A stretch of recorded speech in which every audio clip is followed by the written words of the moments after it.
with that, I'll just plunge into the presentation for this afternoon.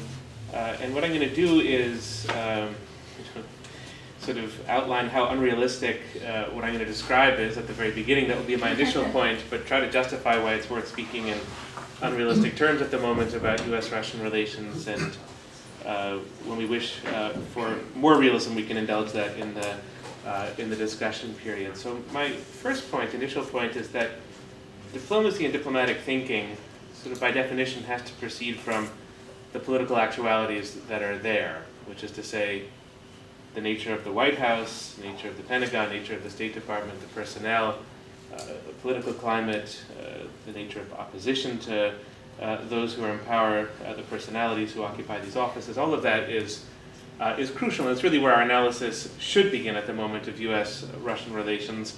But for academic purposes, I'm not going to even take that stuff into consideration at the moment, though I'm very glad, as I mentioned a moment ago, to return to it in the question and answer period. The reason for this is that if you soberly address the political actualities of the present moment, September of 2017, you'll see that it's not very hospitable to bold new ideas for the U.S.-Russian relationship, and yet it is, especially in academic settings, a good thing to invite in bold new ideas, or at the very least new ideas. So that's what I'm going to try to do against the grain of the world we happen to live in. So as everybody knows, of course, the Russia investigation, special prosecutor, special investigator Mueller's investigation is probably the real story of U.S.-Russian relations for this country, at least, and the investigation into President Trump, his family, his campaign colors at the moment almost every aspect of the U.S.-Russian relationship, especially when you get outside of the government bureaucracies and into the rough and tumble of American journalism and public discussion of foreign affairs and politics.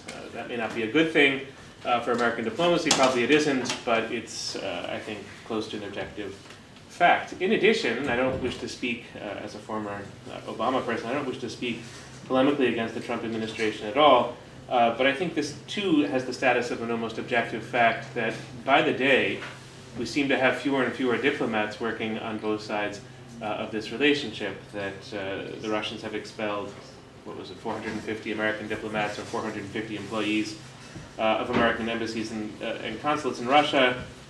We've shut down the San Francisco consulate and have expelled Russian diplomats, and it seems like that may go even further, this process.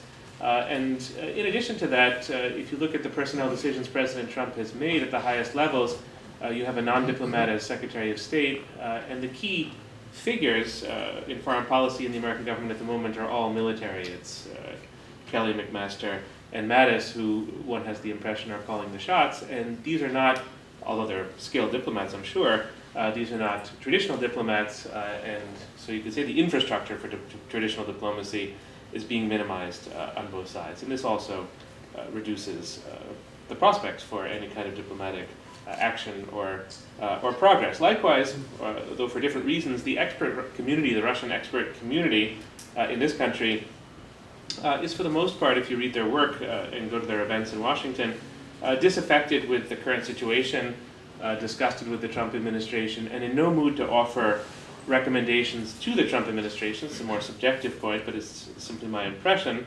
And speaking a little bit more broadly, a mood of extreme partisanship is sort of obviously the mood that we occupy at the moment, and this colors the expert commentary on Russia and U.S.-Russian relations, again, sort of channeling what might in another moment be kind of dry ideas about arms control or the kinds of contact we would want to have with Russia. It channels all of this into the grooves of partisan politics and diminishes the diplomatic energy behind the whole enterprise of commentary and expert suggestions on Russia. Now, one could go further about the nature of the political moment, and if I've gotten it wrong, I certainly invite challenges and criticism in the question period. We could go further on that, and we could try to figure out why we've gotten to this particular moment and sort of what its implications are. But I'm simply going to ignore all of these realities in the presentation to come, and I'm going to do so because I think it's worth trying to conceptualize another kind of U.S.-Russian relationship, especially in an academic environment where we have the freedom to do so. And by conceptualizing another kind of U.S.-Russian relationship, we may arrive at a somewhat different or fresher or newer understanding of the relationship that happens to exist in real time. And so again, instead of dwelling on current political actualities, what I'm going to do in the following presentation is to offer 5 recommendations for the U.S.-Russian relationship about how it might be improved or taken to a different place.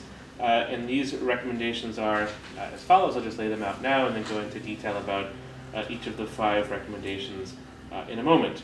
The first is to make careful threat assessments based on the necessary discriminations and distinctions. This is not a scientific job. We can never peer into the future with a great deal of certainty, but we can be as careful as possible about assessing the various threats that stem from Russia's position in Europe and Russia's actions, attitudes toward the United States. Secondly, my recommendation is, instead of minimizing diplomatic contact, is to expand diplomatic contact. It's utopian at the present moment, but I'm happy to make the recommendation. Thirdly, I think that we should rethink our cultural diplomacy toward Russia, and I'll offer a few suggestions about how we might go about doing that. Fourthly, sort of again in the utopian vein, although maybe not entirely, given a few developments in the last couple of weeks, we should tackle the Ukraine crisis, be proactive about finding solutions to the Ukraine crisis, and in the unlikely event that we have great success doing that, and by we I mean Russians, Europeans, and Americans, in the unlikely event that we have great success tackling the Ukraine crisis, what we should do is try to develop forward-looking rather than retrospective ideas of European security. I think all of us, maybe Europeans least of all, but Russians and Americans are locked in retrospective notions of what European security looks like, whereas it would be theoretically and practically very much in our mutual interest to think of future-oriented notions of European security and how peaceful resolution of conflict might be approached in the future. So although I come to you as a historian, a number of my recommendations are going to be to discard and forget a lot of Cold War history. So study it and know it and understand it, but don't necessarily plug the Cold War into our expectations of the future, which is very much an occupational hazard of living in the city of Washington, which is a city created by the Cold War and still sort of infatuated by it. So those are the 5 recommendations. Let me now go point by point through each of them and give a bit more detail behind them and a bit more heft to them. So the first one about making careful threat assessments. Let me just talk through a few ideas in regard to this. I think that here I would robustly argue for not historical amnesia, but at the very least not applying too many historical analogies unthinkingly from past to present. I think the whole fear that we've inherited from the Cold War of a conventional Russian military assault on Europe is highly unlikely, and the fear that Russian tanks and soldiers are going to pour through the Fulda Gap, which was one of the animating fears of the Cold War, it's not entirely impossible, but is profoundly unlikely. The likelihood of conventional military conflict between the U.S. and Russia is, I think, very small. Let me fill in one, I think, important background point, and this is, let me offer it simply in the spirit of speculation. To what degree should we use the Ukraine crisis as an analogy, as a template for understanding how Russia will behave in the future? And I would argue this is a raging debate among experts and among diplomats and many people in the American military. I would argue that this is not an analogy for future Russian conduct and behavior, especially toward NATO states. In other words, the annexation of Crimea and the Russian military involvement in the Donbass is not an analogy to a possible Russian invasion of the Baltic republics or Russian military action in Poland or elsewhere in Europe. I think that Ukraine occupies a uniquely romantic position from a Russian point of view, speaking not just about Russian political elites, but popular opinion. Kiev, the mother of all Russian cities, Kiev and Rus, et cetera, et cetera. I'm sure you've studied the trend lines of this argument as Russians develop it, and often to the great irritation of Ukrainians, but the sense of Ukraine as an indigenously historically indigenous part of Russia, fraternal people of Russia. This gives Ukraine a status that Poland and the Baltic republics, for example, do not have. There's more hard politics to this as well. The status of the city of Sevastopol, if you compare that with Kaliningrad, Kaliningrad is a done deal, and it has been since the end of the Cold War. And the borders of that, the fact that it's a Russian military installation, all of that is uncontroversial in the scheme of things, for the most part at least, as opposed to Sevastopol, which was a naval base that the Russians were leasing from the Ukrainian government circa 2014, and does occupy a very important place in Russian security strategies. So that uncertainty is, in a sense, unique to Sevastopol. Also, Crimea, in terms of its demographic composition and geographic nature, is the most annexable of all possible projects in the post-Soviet space. And so what was easy in Crimea, you have Russian soldiers there already, you have a population that is always debatable, but 90% ethnic Russian or so, probably did in many respects want to be annexed or absorbed into Russia. And you also have a piece of land that's not contiguous, that's a peninsula. There is a geographic bond between mainland Ukraine and Crimea, but it is possible to sort of carve out. All of that makes Crimea really unique, and if Russia wished to pursue a similar such project, let's say in Narva in Estonia, or near the Kaliningrad Oblast in Lithuania, none of those characteristics would obtain. It would be far more difficult militarily, and far more difficult to sell to the Russian people. So in that sense, I think we want to be careful when we make threat assessments or develop threat assessments about Russia, not to over-analogize Ukraine and make it the template or the pattern for a future conventional Russian military assault on NATO territory. Since I mentioned the Baltics, let me say in this spirit that when we regard the Baltic states, and this is in some ways, in military terms, the very crux of the drama between the West and Russia, we should, and I urge this upon you as students, we should revisit the first 40-50 pages of Thucydides' The Peloponnesian War, because this really is easy to spin out. Thucydides' claims about what generated war between Athens and Sparta is easy to spin out in 20th century terms in the Baltics. Thucydides' argument is about the nature of fear on both sides, and how when you fear your opponent, you do certain things to make yourself feel strong or be perceived as strong.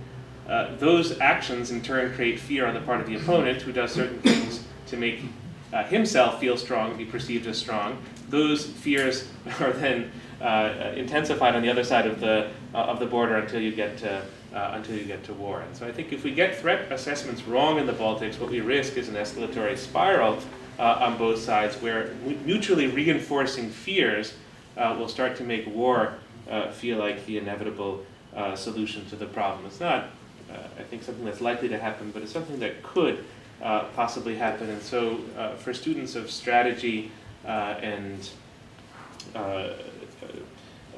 students of deterrence and students of conflict, I think there's a lot to study in this area. And from the Western perspective, I think that this does not mean that we shouldn't be invested in reassurance of the Baltic republics. Does not mean that NATO has to withdraw or look at Russia in the spirit of meekness or shyness.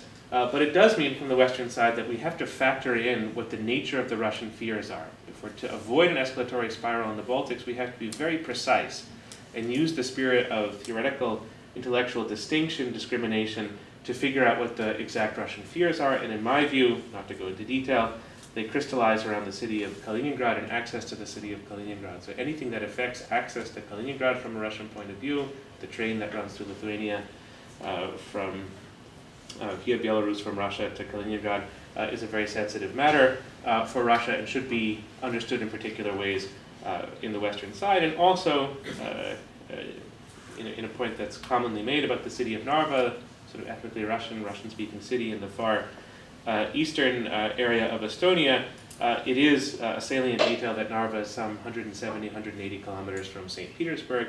And so if we want to understand Russian fears in terms of NATO, which is often a difficult thing for us to understand because we think of NATO as implicitly defensive, we should look at the map and sort of study what the pressure points might be from a Russian point of view. threat perception is another point, a sort of separate point when it comes to threat perceptions and assessments of Russian threats.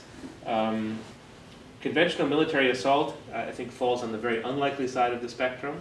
I think Russians genuinely do fear, especially the American military power in the West, and are very reluctant to challenge it beyond a certain line or threshold. I think that, and this is an easy, almost obvious point to make, when it comes to cyber, information space, political manipulation, we probably need to be more vigilant than we've been in the last couple of years and take this more seriously. I don't know what the policy responses are, but it's something to which we should be devoting greater resources, and I think the threats here, it's easy to marshal examples from recent history. The threats here are quite profound.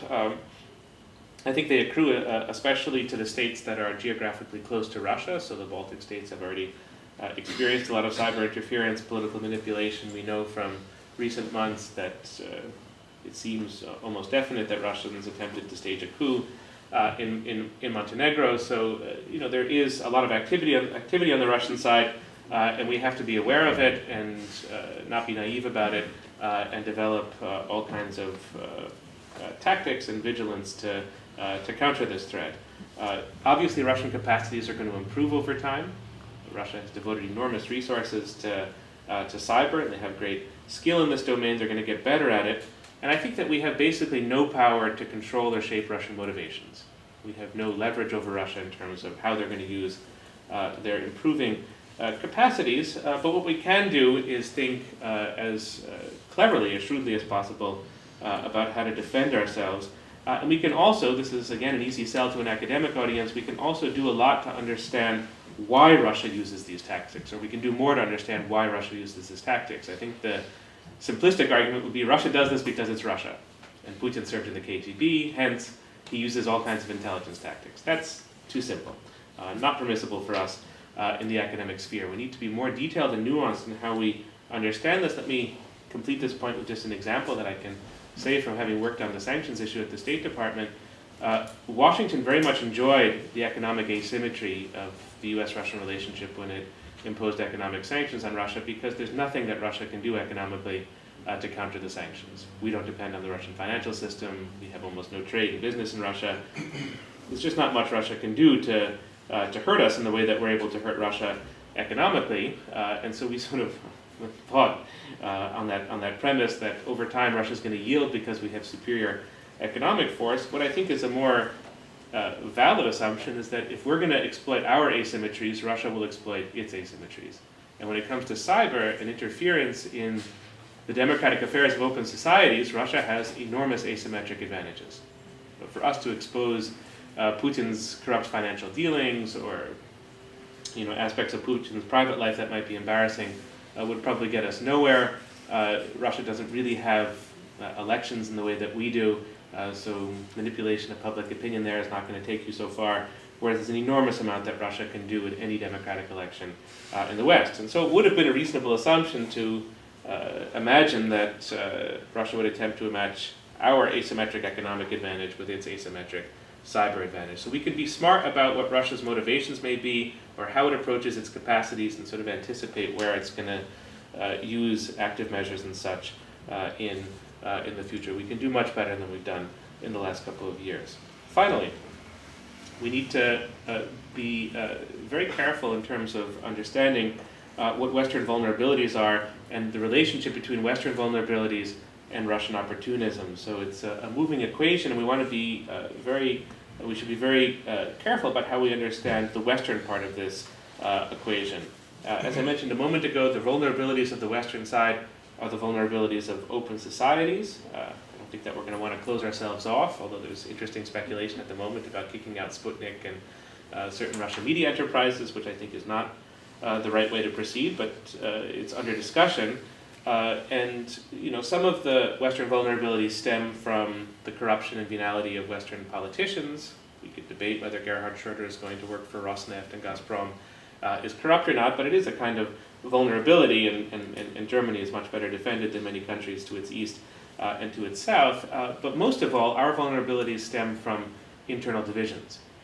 That's in many ways the story of the 2016 election. When you have a polity that is as divided at its sort of Democrats and Republicans at each other's throats, that opens the country to great vulnerabilities. And here you want to go back to the early Cold War thinking of George Kennan, who often focused a lot of attention on how things were going in the United States, and made the claim that if the United States sort of has its house in order, its geopolitical position is going to be a great deal stronger. That's obvious, nobody would argue against that, but we want to apply that wisdom or apply that insight continuously to how things are going. And so the discussion of active measures in Russia should likewise be a discussion of how our political affairs are being conducted at home, and we shouldn't separate those two things out. The finger that points only at Moscow is not going to be pointing at the whole story.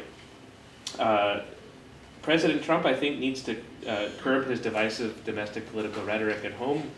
I have no direct channel to the White House, and this advice is going to go nowhere, but he should try to do it for purposes of national security. It might be good for our domestic politics to have things calm down a bit as well, but that would be, I think, prudent. Likewise, Trump's Democratic opponents or Republican Party opponents have to be very careful with how they contextualize the Russia investigation. We need to, speaking as a citizen, I know we have citizens of many countries here, but speaking as an American citizen, we need to see the Mueller investigation as a criminal investigation, and that's it. It's not how it's seen, of course. It's impossible not to use it as a political weapon, and that's what Republicans did with Benghazi, so that's in a way how our politics functions at the moment, but we have to be very careful about not creating extra vulnerabilities. And so, on the Republican White House side, there's a need to calm down with the divisive political rhetoric, and on the Democratic or Trump critical side, there's a need not to go overboard with the use of the Russia investigation as a political weapon. Otherwise, I think we'll just become increasingly vulnerable to outside manipulation. And Russia is not the only candidate when it comes to outside manipulation through cyber, disinformation, etc. Okay, point number 3. To expand diplomatic contact. So this is as much pie in the sky as many of the things I've been mentioning a moment ago, but it's almost in reversal. Maybe we can see some of what's happening at the moment. I think without any specific program in mind, without any specific set of objectives, we need to expand dramatically our diplomatic contact with Russia. One of the saddest things for me to observe as a not quite a diplomat, but somebody working on the edge of diplomacy from 2014 to 2016, is that with each month there was less and less contact with actual Russian diplomats. And I just mean this as a sociological point. Sort of didn't go to events, didn't socialize with Russian diplomats, very, very limited discussions. I had somehow assumed naively that with the election of Trump, that this might get better. After all, you saw all kinds of comments from candidate Trump about the need for decent relations with Russia, and so one positive effect of that could be that there'll be more diplomatic contact. For whatever reason, that's not been the case, and as I mentioned at the outset of my presentation, with the expulsion, sort of parallel expulsion of diplomats, you see diplomatic contact dwindling and minimizing. It's a very dramatic comparison if you look at China, where there's also a fairly adversarial relationship between the US and China. There's extremely extensive diplomatic contact. Much, much more, thousands upon thousands more meetings, connections, forums, etc., than there is with Russia. To make the case in normative terms about what this would improve or what it would help us with if we would have more diplomatic contact, at the very worst, if things go badly, extensive diplomatic contact is an investment in the future. And it's an investment in the future that can help to prepare for various contingencies. If the relationship really takes a downward spiral, more diplomatic contact or networks, personal working relationships might be valuable. If Putin were to die of a heart attack or be deposed or become the victim of a palace coup in the Kremlin, we're going to need contacts in the Russian government. We're going to need contacts in the Ministry of Foreign Affairs, or they would simply be very valuable to have. So even if diplomacy leads nowhere, doesn't give any great breakthrough, no sort of Helsinki Final Act or no SALT II or anything like that, it can be construed as an investment sort of to stave off worst case scenarios. On the other hand, if you take a more optimistic point of view or speculate about more optimistic outcomes, diplomatic contact is almost by definition the machinery for the peaceful resolution of conflict.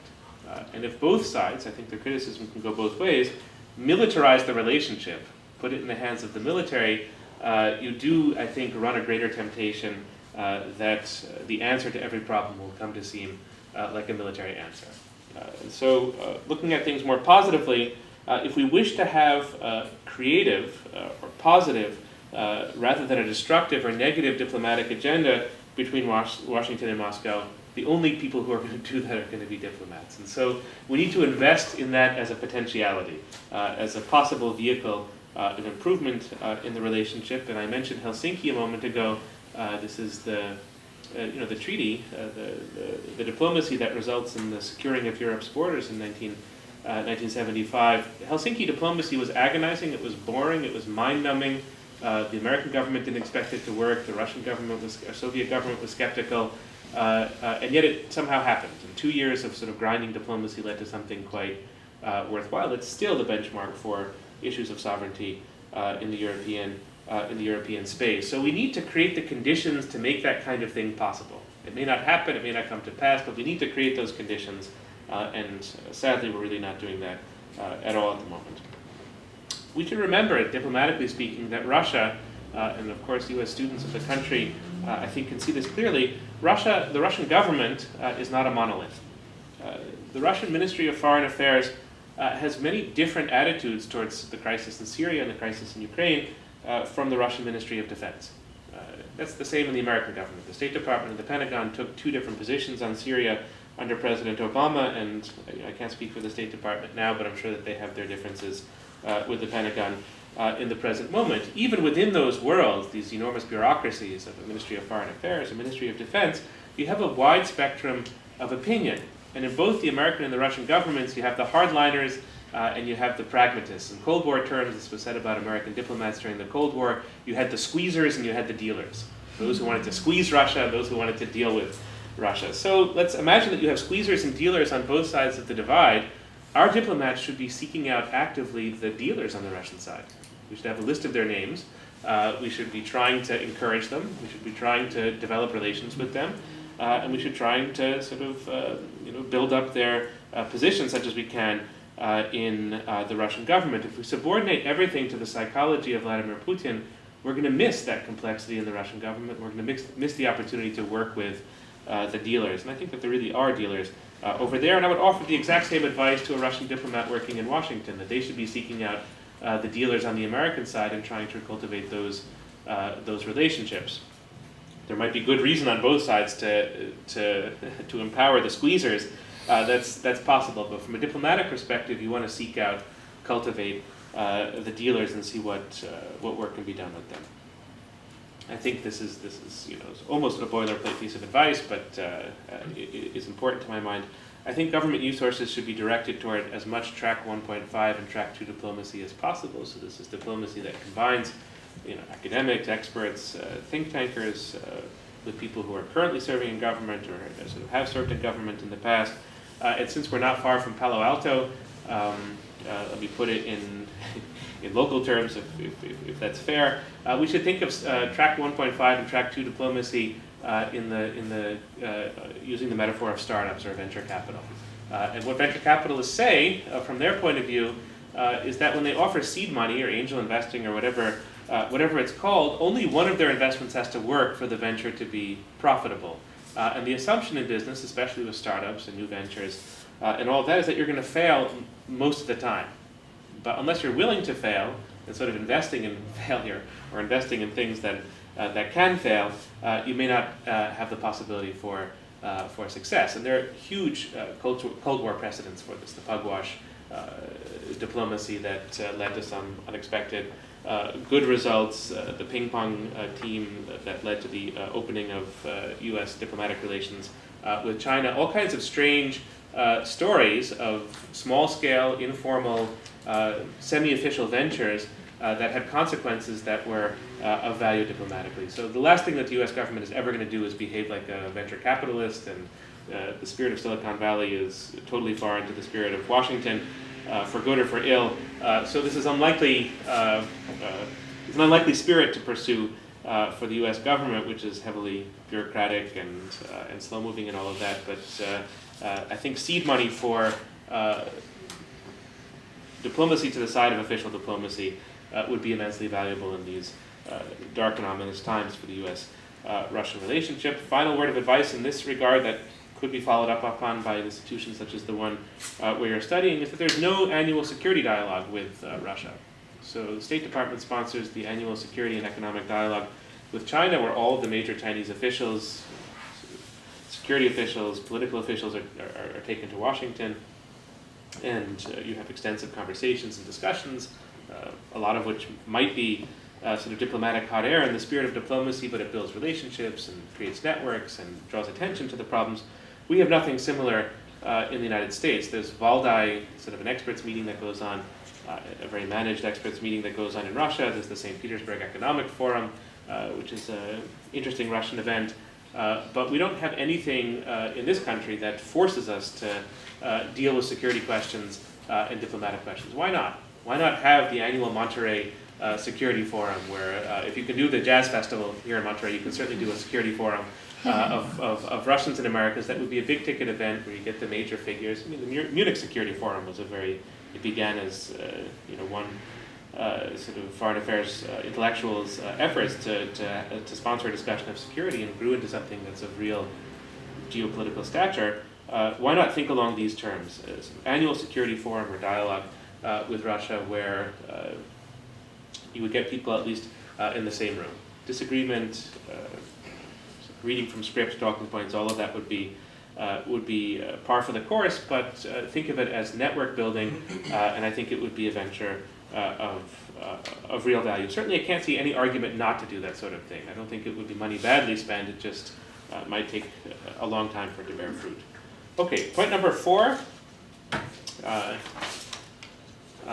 or rather point number 3, I think. I've done expand diplomatic contact, careful threat assessments. This is point number 3 about rethinking cultural diplomacy. This is my critique of how I think things are going at the moment with our cultural diplomacy toward Russia. I think that we've developed a very negative agenda. I think our cultural diplomacy is basically about building up resilience in Europe against Russia, against Russian cyber interference, propaganda, disinformation. As I said a moment ago, I think that that's a necessary enterprise. I don't disagree with it at all, but it's a very, very limited way to approach cultural diplomacy.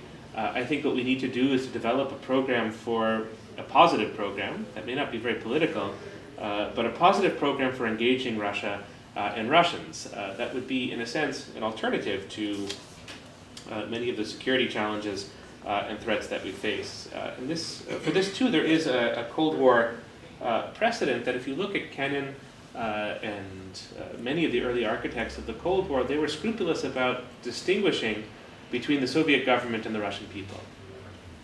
Maybe they overdid the distinction, but they believed that there was a very important distinction. It's crucial for Kennan's X article, it's crucial for his long telegram, it's really crucial for the strategy of containment, because the whole reason containment is going to succeed is because the Russian people don't really buy into the Soviet government. That's why you contain the Soviet government, you don't have to destroy it, because at a certain point it will topple under the indifference or the antagonism of the Russian people. I think we've lost this distinction entirely. And it may be because the Russian government, post-Soviet Russian government, is objectively much more Russian than the Soviet government ever was. And you can get all of the polling data about 80% popularity for Putin, or this sort of absurd phrase that Putin is Russia, Russia is Putin. I sort of don't want to go into the question of Russian domestic politics, but I think that we need to see the Russian people in 3 dimensions. And we need to think about cultural diplomacy as something that will reach out and engage the Russian people. And here, let me just add one further piece of normative advice to this program if we were to embark on it. I don't think that this program, cultural diplomacy, involves any remaking of Russia, and certainly, least of all, the remaking of Russia in our own image. Democracy promotion is a good thing in American foreign policy. I think that Trump administration, Obama administration, everybody would like to see, ideally, philosophically, a more democratic Russia, but I don't think that this is a program for cultural diplomacy of a formal or an official kind. I don't think democracy promotion, especially in the missionary ways in which it's often conducted, should be the spirit of our approach to Russia.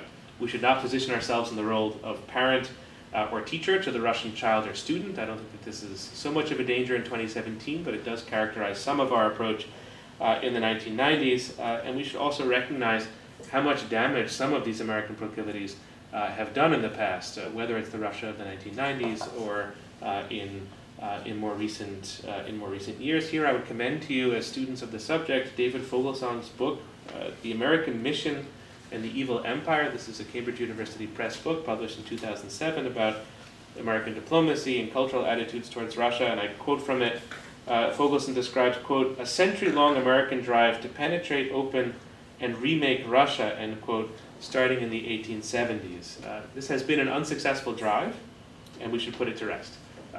It's not for us to remake Russia, it's for the Russians to remake Russia in whatever form or fashion they choose, and we should approach cultural diplomacy in another spirit, and perhaps that will make us less disappointed than we were in 1917 after the February Revolution, when we thought finally Russia has an American-style democracy, and a year later the disappointment was acute, or 1945 when we thought that we had been democratic brothers with our Soviet allies in the war, and then the disappointment set in, or the 1990s when we thought yet again Russia had sort of finally put itself on the side of Western-style democracy, and again the disappointment with that has been acute. So maybe we would disappoint ourselves less if we would take a less sort of American vision of Russia, and if we would orient our cultural diplomacy in different ways. So we could remind Russians, this is a good Cold War thing to do, remind Russians of the attraction of American culture, because there is, after all, a lot of anti-Americanism in the Russian media, and some of it is state-sponsored, so it's good to sort of penetrate that and offer a different and truer narrative, whether it's American music or architecture, art, urban life, what have you. There are many attractive American elements that could be brought forward and simply implanted in American cultural diplomacy. We can remind Russians of the enormous Russian contribution to American culture, cultural transfer, immigration, whether it's Stravinsky living part of his life in Los Angeles, or Nabokov living much of his life in Ithaca, New York, and elsewhere. Diaghilev and his influence on ballet. The New York City Ballet is itself really almost a vehicle of Russian culture in a way. It goes on, this story, and I think Russians themselves may have forgotten it. This, I think, is for those who are just in the language class speaking about Russian Orthodoxy, will follow through on that or follow up on that discussion. We should copy an aspect of American diplomacy toward the Muslim world and reapply it in a different way toward Russia. And this is to say that you have a thriving world of Orthodox Christians in the United States, and you also have a thriving Russian Orthodox Church abroad in the U.S. Why not look at this as a vehicle of American cultural diplomacy? You have a very interesting institution in upstate New York, the Jordanville Monastery, which is one of several monasteries of the Russian Orthodox Church, and this preserved a kind of traditional form of Russian Orthodoxy when that was very difficult to do in Soviet times. So it's in fact a kind of American institution. It's maybe 20 miles from the Baseball Hall of Fame in Cooperstown, so how much more American can you get in terms of location at least? But it's an American institution, freedom of religion, American style, that preserved an important aspect of Russian culture and is very much in contact with Russia, but we should be developing that and to perhaps turn to the Russian Orthodox Church abroad as a vehicle of cultural diplomacy could help us break down this us-them dichotomy that's so strong on both sides of the Russian-American divide. There are many ways to break that dichotomy down. We have available means. I think we just have to put our minds to it, and it would be a valuable enterprise. Just go on to my switch from that point to a point about the Ukraine crisis. I see that time is passing, so I'm going to have to sort of leave as much time as necessary for the discussion. But this is a key point, maybe the key point of my presentation. That the core of the problem between the U.S. and Russia is not cyber, and it's not democracy promotion, and it's not the Cold War. It's what happened in Ukraine starting in the winter of 2013-2014. This is the core of the problem, and if there is to be a solution to it, I'm not all that convinced that we will ever solve the problem of U.S.-Russian relations. They may just be bad for the rest of our lifetimes. It seems fully plausible, perhaps likely even, but if we are to solve the problem, or to make it better, it will be by tackling the Ukraine crisis. So let me offer just a few thoughts about this that I hope are not too technical or too dry. Sort of glad to flesh them out in conversation, but these are my recommendations for improvement or at least progress in the Ukraine crisis. One of the things that has to be done with the Minsk diplomatic agreements is a bit of reframing, not redoing, but a bit of reframing.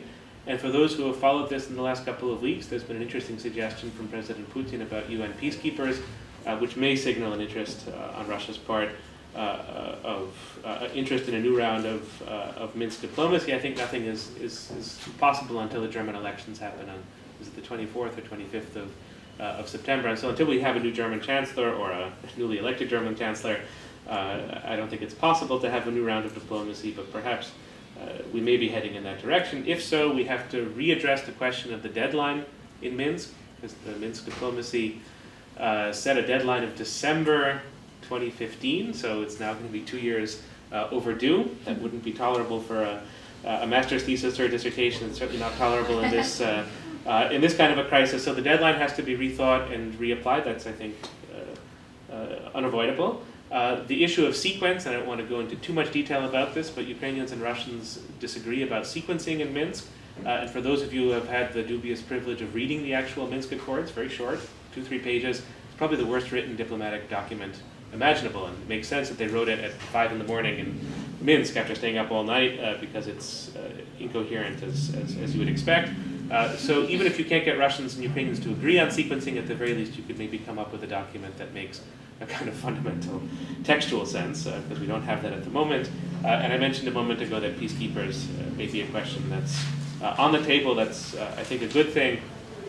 And then there are aspects of the political settlement, as articulated by Minsk, that probably need to be rethought, renegotiated, etc. Minsk was negotiated by President Hollande, Chancellor Merkel, President Putin, President Poroshenko, and President Obama wasn't directly involved, but he was sort of a spirit in the background. So Hollande and Obama are now gone, and it's really necessary that we sort of rethink this because the personnel have changed, and it has a bit of a dinosaur quality to it, man, so it needs to be brought up to date. Let me be critical a little bit of the American position in this regard, and things that we might want to just reconsider from our side. I'm not even getting to the point of negotiating with the Russians about these points, but just issues that we may want to rethink in relation to Ukraine and to the Minsk crisis. Let me caricature our position, the Western position, the American position, in the following terms. And this is that Crimea must be returned to Ukraine. That's why we have fairly onerous Crimea-related sanctions on this. So all the Europeans agree with the U.S., and the U.S. agrees with the Europeans. If you believe the 2008 Bucharest NATO summit, so the last time this question was officially explored, our position is that Ukraine and Georgia both not may be members of NATO, but will be members of NATO one day. So that's what we kind of have on the books. And if we go back to what I said earlier about Sevastopol being the home of the Russian Black Sea Fleet in Crimea, I suppose our position, if we follow through on the logic of it, is that Sevastopol, as part of Crimea, should be part of Ukraine, which should be part of NATO. It's a fairly radical position if you lay it out in those terms, and we want to maybe just acknowledge and recognize the radicalism of this position and some of the costs that are associated with this position. So I'm glad to be critical of Russian actions starting in 2014, early 2014, the annexation of Crimea, destabilization of Ukraine, fully justify the sanctions that have been put upon Russia since they took these actions, and it's also clear, I think, that Western sanctions have a value as deterrence, and they also are very important as symbolic acts that underscore the importance of sovereignty in the European state system. So all of that I take, sort of for granted, but I think it's still possible to take that for granted and ask questions about the Western position. Why do we have a position on paper that Ukraine will become a member of NATO when none of the major Western countries believe in this position? So Chancellor Merkel has said that Ukraine will never be a part of NATO. President Hollande said that Ukraine will never be a part of NATO. President Obama on 3 occasions seemed to signal that Ukraine will also never be a part of NATO. So why this? If this is not what's believed internally, why is it that we sort of give the external impression that we wish to have Ukraine in NATO? There's a moral hazard of doing this vis-a-vis Ukraine, and those who have been observing Poroshenko recently see that Ukrainian membership in NATO is a very important part of his re-election campaign in Ukraine. So there's a moral hazard in that respect if we don't mean what we say in terms of NATO, but it also has a fairly disastrous effect on US-Russian relations. So our position is the open door policy is necessary. We need to have the door open for NATO, and we seem to have some wish or desire, or maybe not very strong wish or desire, to have Ukraine walk through that open door. I think, read from the Russian point of view, this exaggerates Western strength in the region, as if Ukraine really will be a part of NATO soon, but it also exaggerates Western weakness in the region when Russia sees that the West doesn't follow up on this claim. And so that's a dangerous position to be in when you're exaggerating your strengths and your weaknesses, and that's the price, I think, of our own internal ambiguity on this question. And so I think that it would be worthwhile in our approach to the Ukraine crisis, given that we will have a new German chancellor and we have a new American president and all of that, let's revisit this question internally. So I'm not talking about how we speak to the Russians. I'm saying we should go to Berlin and to Paris and to London and just say, what is it that is in the West's interest when it comes to Ukraine? And if the answer comes back that Ukraine and NATO is not in the Western interest, there aren't the means to make this happen, there's no real desire for it, then we should perhaps weave that into our diplomacy in relation to Ukraine, or perhaps in relation to Minsk. I think this would be a minority position in Washington. It might be looked upon in certain circles as mere appeasement, but to me it seems a way of sort of smoothing out wrinkles that are there in our diplomacy that we may not wish to have, and that may be quite costly to us. So we should look at this question with open eyes and see if there isn't another way of conceptualizing our security strategy toward Ukraine, or perhaps even another way of conceptualizing NATO and this issue of the open door. And that might open certain opportunities with Russia if it were to be possible. I'll conclude on this point by just saying that the stakes of this conflict are extremely high. Ukraine is no longer in the news, at least here it's no longer in the news, but it really is a high stakes issue. It's a country of 45 million people. It does occupy really what I think of as the center of Europe, and the degree to which it spoils relations between the West and Russia means that there's a spillover effect in the Middle East, in many other areas, that's highly consequential. So if it's a high-stakes conflict for us, let's devote the maximum creativity, flexibility, and intelligence to it. We may derive different answers from the ones that have been given for the last 2-3 years. Finally, and this sort of follows from what I said a moment ago about possibly rethinking some of these security issues from our point of view. If Ukraine remains a source of conflict for the foreseeable future, there will be no viable security architecture for Europe. So the architecture that was announced, at least in 1991, Europe whole, free, and at peace, the phrase that comes from George Bush Sr., has been invalidated by the Ukraine crisis. And perhaps some of you have read Sam Charap and Timothy Colton's recent book on the Ukraine crisis, Everybody Loses, but they characterize the Ukraine crisis not as a zero-sum game, but as a negative-sum game. So a zero-sum game is a game in which you don't win and I don't win, but a negative-sum game is a game in which you lose and I lose, and that's how they see the Ukraine crisis, and that's tragic, really, for Europe as a whole. The second point that you can make in relation to that claim that this is a crisis that is sort of European-wide in its meaning and significance is that if we don't solve the Ukraine crisis, or if it just sort of staggers on as it's been going, what's going to happen is that every regional crisis is going to be viewed through the lens of the Ukraine crisis. And let me just give one specific cautionary example in this regard and try to scare you with this example into believing my point.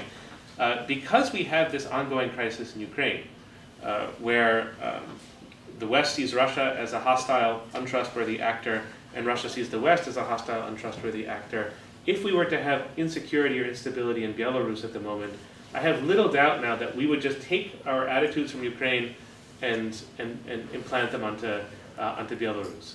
That's in some ways a potentially more destabilizing conflict than the one that we have in Ukraine, for the simple geographic reason that what I mentioned earlier about Kaliningrad and Russian access to Kaliningrad is very much a question that's bound up in Belarus. And so if you would have instability in Belarus, and let's imagine this is not science fiction, that the Russians would seek then to make Belarus more a part of Russia. Already the militaries are quite integrated, the countries are quite integrated, but it could be made more formal. I have no doubt that the Baltic republics would respond with a lot of fear and concern. It might take measures. Baltic republics, remember, were the only NATO member states that sent lethal weapons to Ukraine during the Ukraine crisis. So we're debating endlessly about sending lethal weapons, but the Baltic republics actually did it. They would take many more such methods. In Belarus, this is my turn. Yes, that was yours. They would take many such measures.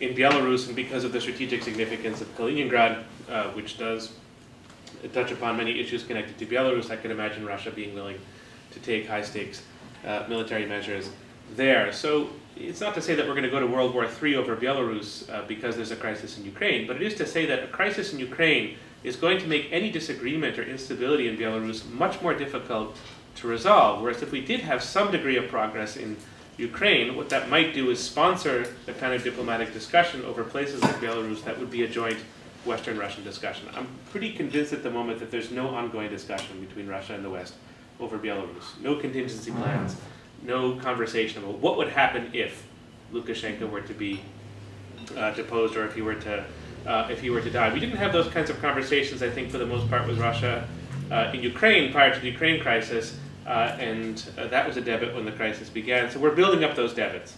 And Moldova is another place where you could, although in a sense that crisis has already happened, you could say, but it's another area where instability could lead in many negative directions. The Balkans, where you have some states that are in NATO, some states that are not in NATO. You have sort of more Russia-aligned, more Western-aligned countries. The Balkans could become a place of contestation, as they were in the lead-up to the First World War, if Ukraine becomes the angle of vision, the lens through which all Russian Western disagreements over Europe are understood. So there's a kind of multiplying factor that Ukraine has either way. If it stays bad or gets worse, it will multiply the problems in the region. If it's possible to achieve progress, it will minimize regional problems. So you could think of it as a kind of fulcrum or an axis that could be used to make things better or to make things worse, and that creates in me not the sense that I have any real solution to this problem, but it creates in me a strong sense of urgency that this should be occupying a lot of our time, and we should be applying ourselves to this problem set continuously.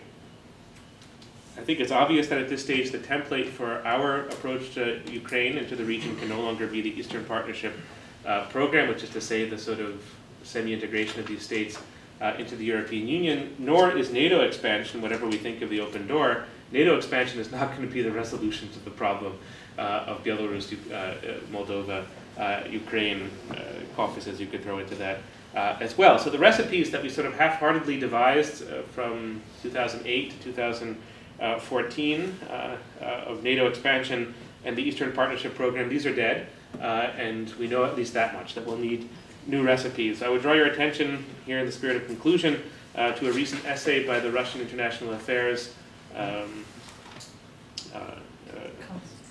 Council, yes, Russian International Affairs Council Director Andrei Kartunov has recently put forward this notion of hybrid security, sort of playing off what it is to have a hybrid car or hybridity in a cultural sense, that there's a need for more hybrid security and economic structures that will move past some of the dichotomies, sort of NATO, not NATO, European Union, Eurasian Economic Union, etc. This is certainly worth contemplating, but I had the impression that people of my age and generation and above are sort of tired and exhausted when it comes to thinking about regional security questions in Europe, and so that draws me back to this particular audience. You guys are the students, and if there's one thing that students are gifted at seeing, it's the limitations of your teachers and mentors, and I think in this case that might be a real gift. So you should be working on overcoming those limitations in your own way and devising answers that really